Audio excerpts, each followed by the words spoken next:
At the start of 2019, the chemo was over. The cancer was gone. And finally, it's like we had a moment to catch our breath. And then Mom hit the play button again. Congratulations and jubilations. There were anniversary parties to go to. Happy as can be. And weddings. Yes. Nana's taking a picture. And grandkids to visit. What do you want, Aggie? And then finally, in the fall of that year, the travel and the big family gatherings were all done. Doing a video on Jackson Heights, 74th Street. And Mom and Dad came back to New York to visit me. It was a moment of relative quiet, an opportunity to take stock and reflect and process. What helped me also was asking questions. Like, I remember the interns and the doctors and all coming in, and I used to say, look, there's a whiteboard there. Can you draw me a picture of my lungs and tell me what's happening inside? Can you draw me a picture of my abdominal cavity and tell me what's happening? Or, like they thought it funny probably, but they said, oh, okay, you're a teacher. You need to know everything. You need diagrams. That's also such a science girl thing to say, can you draw me a diagram? Right. It kind of, I need to know, what's going on, inside. And that helps me get things clear. And then something else started to happen. Mom had lost all her hair in chemo, but now it was finally starting to grow out again. Okay, so this is the hair care aisle. There was this one night when Mom and I went out to a drugstore. It was a fun moment, and I remember it so clearly. A brightly lit aisle, a nearly empty store, and just the two of us, very confused. And here we are, two girls with straight hair, looking for products for somebody with curly hair. Because what has happened to your hair, Mom? Well, I never did have curly hair before, but I think it came out after the chemo treatment. Right. So now I'm looking for something to tame the curls. Because they're really tight, proper curls. So what do girls with curly hair use on their hair? Oh, I've never seen this from her. I had watched in wonder that year as Mom's hair started to grow back after the treatment ended.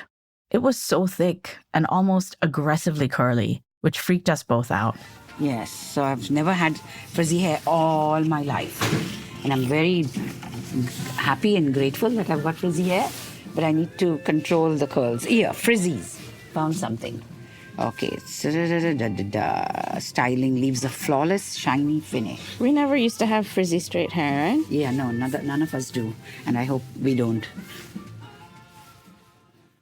But I remember standing there at the drugstore and thinking, I really have no idea how to support Mom.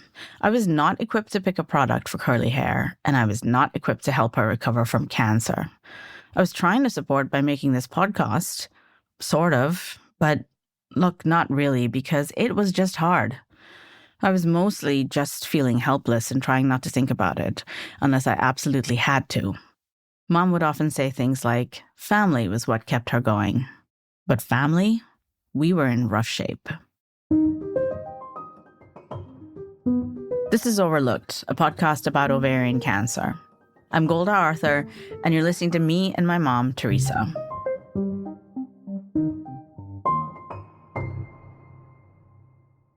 For a year and a half, I had stood by and watched Mom respond to everything that the cancer threw at her. Now she was on the other side of that. She was in recovery, her hair was growing back, her energy was restored. But my dad, Robin, was another story. I knew that it had hit him really hard, but we never actually sat down to talk about it openly, until now. It was painful for me to witness his pain, but I knew I had to. So I turned on my mic. Okay, so I'm going to be holding this about here, I think. Just tell me what you had for breakfast. 2 boiled eggs. As always. As always, yeah. So take me back to the moment when they first told you in the hospital what it was. She had gone in for gallbladder, and then they come and they tell you it's cancer. So tell me what's going through your head in that moment. The doctor came in after some 3 or 4 hours, and thankfully I had family and friends around the hospital bed. And when she broke it quite straightforwardly, in the sense, she said, "I'm sorry, I have bad news for you." And then she said, "Yes, the doctors are suspecting cancer." Now, it came like a ton of bricks down upon us. So I went to lighten the head and made it a point to lean on some pillar. But I also saw family and friends around, extremely somber, looking desperate. I tried to hold myself and, behave like an adult. And we said, we'll work through this, What do you mean behave like an adult? I didn't want to break down because that would upset Mummy to start with.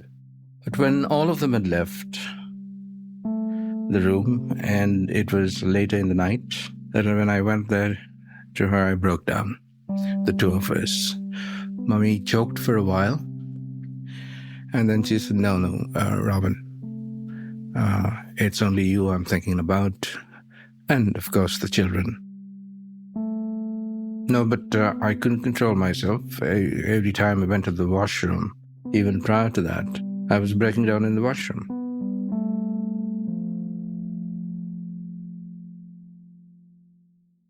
When do you think the shock wore off? I think, if anything, it wore off on the morning when the chief of the cancer department came in and briefed Mom.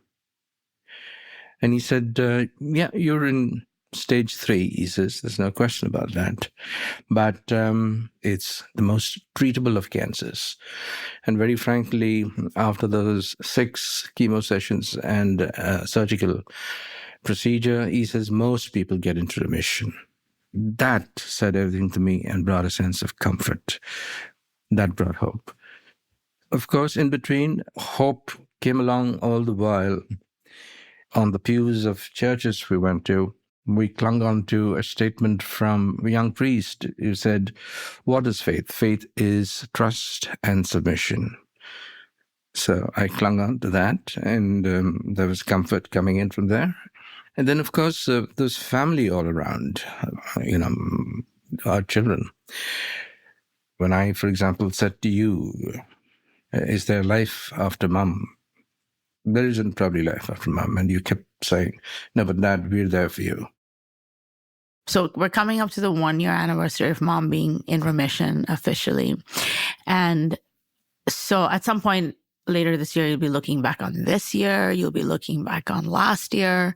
What has been left over from the cancer?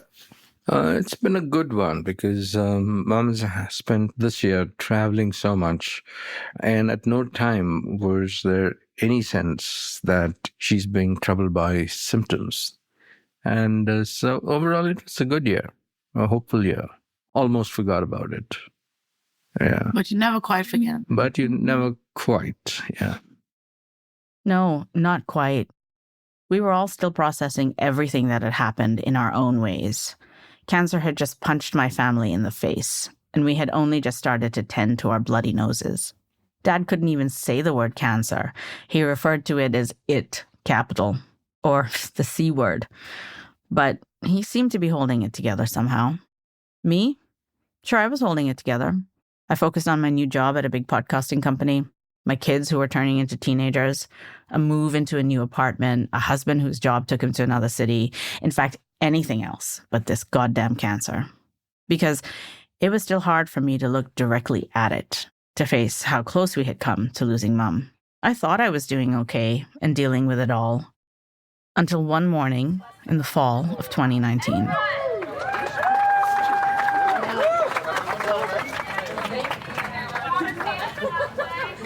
I took part in a 5K fundraising run for ovarian cancer.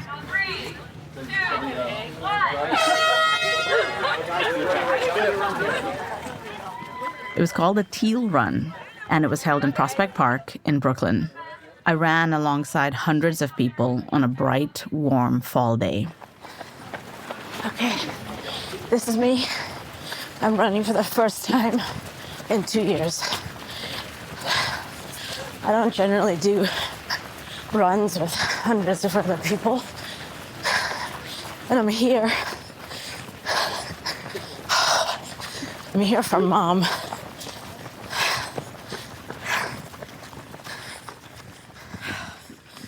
can't. I gotta walk. I can't run. My left leg is just flaring up. Just burning pain all down my leg. I can't run anymore.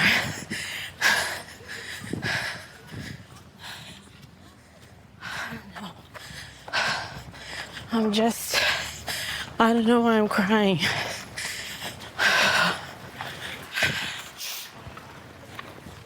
I know why I'm crying. I'm crying because I remember that moment in the hospital when they did that thing to Mom by her bedside. That's why I'm crying.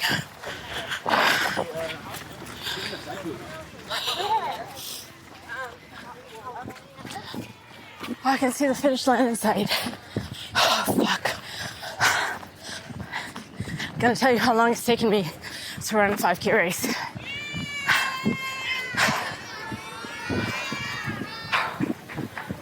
Great job, guys. Great job. 42 minutes, 42 seconds. It was a long, tough run for me. Afterwards, though, I walked around and I talked to people, asking for their stories, why they had come, what their connection to ovarian cancer was. How do you feel having done it? I feel good. I mean, I always done the breast cancer. Never had breast cancer in my family, but now because my sister was stricken with the disease and died from it, it makes me want to do it more. Yeah. Yeah. And what about you, Miss? Well, I'm a survivor myself.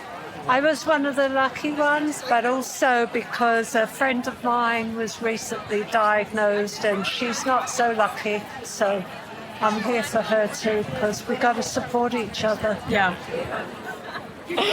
Tell me why you're here today. I'm here for my girlfriend. She's 2 years cancer-free today.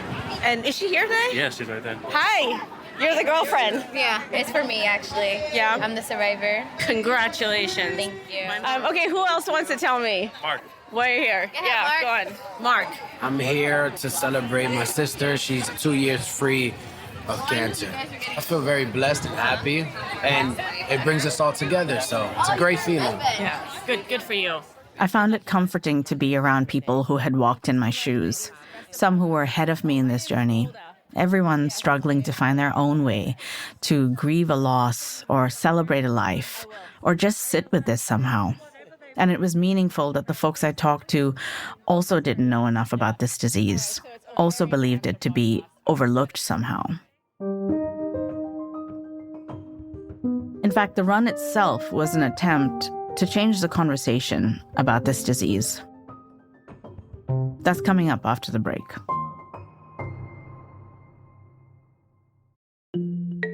Hey everyone, I wanted to pause for a quick second and tell you about our website, overlookedpod.com. If you want to know more about inequality in women's health, or how widespread genetic testing is, or what the story is with ovarian cancer in the UK, head to the blog section of the website, where we have in-depth interviews on all of these topics and more. That's overlookedpod.com. So we are standing outside of the only ovarian cancer community center in the United States, right here in Brooklyn's Park Slope. And our center opened in 2015. It's a really special, unique place. This is Pamela Esposito. She runs an organization called Tell Every Amazing Lady, the Louisa M. McGregor Foundation for Ovarian Cancer. The annual Teal Run is one of their biggest events, and the community center is just around the corner from the park where the run happens. I mean, every day something different happens here, and we're able to bring the community together. Tell me about the name, Tell Every Amazing Lady. So I can't take the credit for it. My sister and I, when we started the foundation, we knew we were going to come up with a foundation, had something to do with teal, because she was really excited. She heard the color teal symbolizes ovarian cancer, just like pink for breast cancer. How could we not know about this? And so we were both stuck on, we've got to do something with the word teal. And we were playing around with acronyms. And she one day said, Tell Every Amazing Lady. And after she said that, that was it. We were stuck with it. So we decided to keep it. It was so good. Well, because also in there, the Tell Every Amazing Lady, it's a call to action, isn't it? Say a little bit more about why the tell bit is important. Yeah, I mean, ovarian cancer is a silent disease, they say, but it's not so silent. It really does have signs and symptoms that we need to talk about. There's risk factors we need to talk about, but it also does not have a screening test. And so we have to talk about it. So Tell Every Amazing Lady or person born with ovaries, it's absolutely important for this disease. Pamela lost her sister Louisa McGregor to ovarian cancer. Louisa had been diagnosed 2 years earlier. This is the cancer that seems to be put on the sidelines. No fault or just to all the rest of the cancers that, need attention because they all do. But ovarian cancer is still that overlooked disease that we're trying to change, and it's still not enough. Pamela gave me a tour of the community center, which feels like a warm, welcoming place. It's decked out in the color teal from ceiling to floor. The origin story of how this center and this organization came about is also a very special one. And I feel sad to ask you, I know this stuff is hard to talk about, but talk about it, we have to, really, if we want to make progress on this. So tell me the origin story of this and tell me about your sister, Louisa. Absolutely. And I'm happy to talk about it. It's so important. And that's why we do what we do, to keep her legacy alive, to keep her story alive. So she is part of our story. She is our story. So Louisa was diagnosed in 2007 with ovarian cancer. And like many women with this disease, the symptoms she was having, she sort of kept blowing off as something else. And so did her doctor. So for instance, she had a nagging back pain that wasn't going away, but she thought, oh, that's from my old back injury from many years ago. That's probably what that is. She was having gastrointestinal issues. She saw a gastroenterologist and they were like, oh, maybe that's IBS. Don't worry about it. Take this and, see how it goes.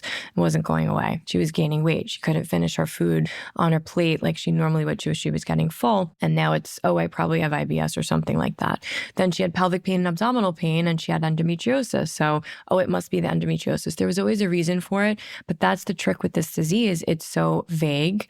There's not a screening test. And even the doctors are not so educated about this disease. So she did go to the doctor. She did her follow-up. She had mammograms. She had colonoscopies. She did all the things that women are supposed to do, and it was still caught at a late stage. She was 41 years old when she was diagnosed. She passed away at 45, leaving behind 2 young children and a husband, of course. And basically, it was so important before she passed that she could help other women, maybe get them a little bit to the doctor sooner, maybe educate their families about it and learn a little bit more. And, while she was going through treatment, she really couldn't do a lot, but she would stay up till the middle of the night, searching and Googling and trying to learn more about ovarian cancer and learn more about what we can do as a foundation to grow. And so her vision is alive in our foundation. And it really is all the work that she would be so proud of how far we've come for this. So it's really important that her message continues to live on. You told me a lovely story when we talked last about the moment where you guys came up with this idea of how it evolved in conversation. Tell me about that moment when you guys decided, hey, this is a good idea. Yeah. So she was in the hospital after her first 2 surgeries and didn't look like she was getting out anytime soon. It was really tough, especially in the beginning. And so she was, needed a cheerleader. I would call myself that. Part of my role as caregiver to her was just always upbeat, always the cheerleader. Like, all right, what are we doing next? And let's get going, and always positive, which does come naturally to me, but it was important for me to always stay positive around her. And so we said, okay, when we get out here, we'll do an ovarian cancer walk. There must be a walk. And we really couldn't find one in New York City, the capital of the world, to be able to do something, the vision that we had. We're like, how is there not one going? What's going on here? So we made one. It was that simple.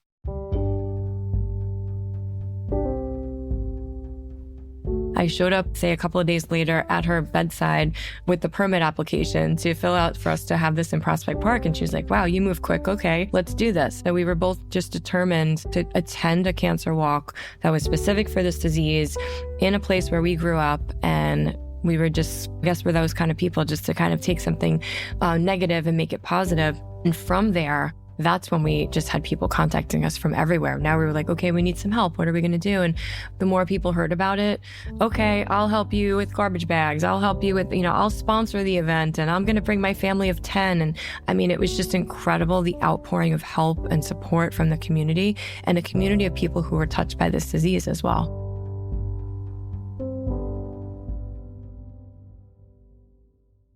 Pamela, you said something I can't stop thinking about since you said it, which is your role as a cheerleader. so many things to struggle with, but among them is this idea of like, what does it mean to be standing on the side and watching a loved one do this? Because it's essentially a lonely journey, right? They're in it. It is affecting them, their bodies, their minds, their hearts, their spirit. But we have a role to play as people who love them, people who are standing on the side, watching and more powerfully witnessing what's happening. How do you process that yourself, your role with Louisa's illness? And what can you say to other folks who are in a similar position? Yeah, that's a great question. When it comes to the quote unquote caregiver, right? That's sort of a title someone might give themselves, or a doctor might tell you you're now a caregiver for a loved one. It's many hats. You wear many hats. You're going to have good days and bad days, just like the patient will with whatever disease this is. You know, I chose to be the cheerleader in front of her. And maybe, you know, when I wasn't around her, I would break down at times. Of course, who wouldn't, right? I mean, this is tough. And I did eventually lose her. But I also was her healthcare proxy. I dealt with her hospice setup and her final wishes. So I did play that kind of role that caregivers do wear those many hats. And some of them can be really challenging. The cheerleader part is the fun part where you're just, you know, let's do this and let's do this fun thing. And let's put makeup on or go out to dinner when you have the energy, or just live those moments. But then there's the really tough side of dealing with hospice. And thankfully, everyone doesn't always have to deal with that. But there's those struggles. You know, maybe there's a day the person isn't able to eat. You know, well, you improvise and just try to find some liquid solution or something that's going to make it better for them. And you just have to find within yourself that strength. But at the same time, taking care of you and your own self is so critically important. You know, you can't do for everybody. And if it's not something that you can keep up with or that is too challenging, it's okay to ask for help and bring on other people, whether it's professional help, whether it's individuals or a foundation like us to reach out to and turn to. There's always resources out there, and know that you don't have to do this on your own. I took great comfort and inspiration from talking to Pamela about her personal journey and the work her organization was doing, and understanding that Mom and we as her family were part of a larger community also meant a lot. Turns out we would need that strength. Well, not feeling too good today, but I don't know what it is. It's either caught a bug or something. So I'm feeling a little bit under the weather, kind of. And but hopefully we'll go to Halifax and get it sorted out, in the sense, at least find out what it is. Overlooked is written and produced by me, Golda Arthur. Our associate producer is Jessica Martinez-Dios. Lissa Soep is our editor, and Eric Gomez is our sound designer and engineer. Please share this episode with someone who would like to listen as well, and leave us a review on Apple Podcasts. We're a small show, and every little bit helps. And for more information about the show, check out our website, www.overlookedpod.com. Thank you for listening.